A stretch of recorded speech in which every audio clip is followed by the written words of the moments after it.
Bonjour, je m'appelle Anne, je voulais juste vous écrire. Mais la main de la femme qui va tenir le stylo, c'est celle de Joanne, une personne que j'admire et qui va tenter de me traduire comme il faut.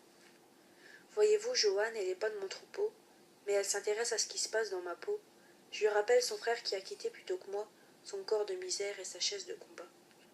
Je vous vois qui toussez pour camoufler vos rires, quand j'essaie de parler et que je ne sais que gémir, quand la main que je vous tends, elle veut pas m'obéir, et que tristement, je la regarde aller et venir.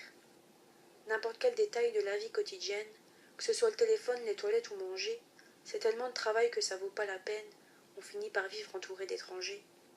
Il y en a qui sont là pour gagner leur salaire, qui poussent nos chaises, nous habillent, nous nettoient. Par chance qu'il y a Joanne qui est gentille comme une mère, qu'on dirait qu'elle m'aime et qu'elle est fière de moi.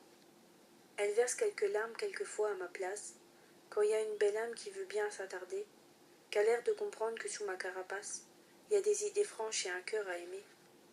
Comme vous, j'ai de l'humour, mais je l'exprime autrement. C'est juste que mes rires peuvent sonner comme des cris. Je contrôle pas le volume de mes longs gémissements, quand, au cinéma, je m'offre une comédie. Je vois toutes ces têtes devant moi qui se retournent. Je voudrais disparaître, mais je suis tellement là. Un chien dans le jetis, un humain qui aboie. C'est toujours à l'horreur que les comédies tournent. Comme vous, je suis émue devant un enfant qui pleure. Comme vous, je suis déçue quand j'écoute les nouvelles. Je me lève soit de bonne ou de mauvaise humeur. Je suis pas différente en dedans de ma cervelle. Mais puisque c'est cérébral qu'on la nomme, cette paralysie qui est ma tâche de naissance, les gens ne me traitent pas vraiment comme une personne. Ils croient que j'ai mal à mon intelligence. Ils me parlent comme on parle à un chat, à une bête, un peu comme ils font avec les vieux séniles.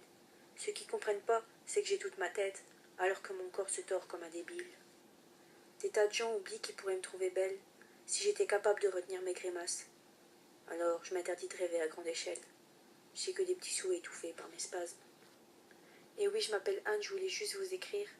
Merci à Joanne d'avoir lu mes pensées et d'avoir pour moi bien voulu les retranscrire, pour que je puisse enfin à vous tous me confier. Bien sûr, je m'attends pas à ce que cette petite lettre ne trouve de réponse, à l'exception peut-être de quelques regards qui me perceront mieux, un petit espoir d'être belle à vos yeux. Des tas de gens oublient qu'ils pourraient me trouver belle, ils font des détours, ils ont peur de ma gueule. Des tas de gens oublient, alors moi je vous le rappelle, je suis là, j'existe, ne me laissez pas toute seule.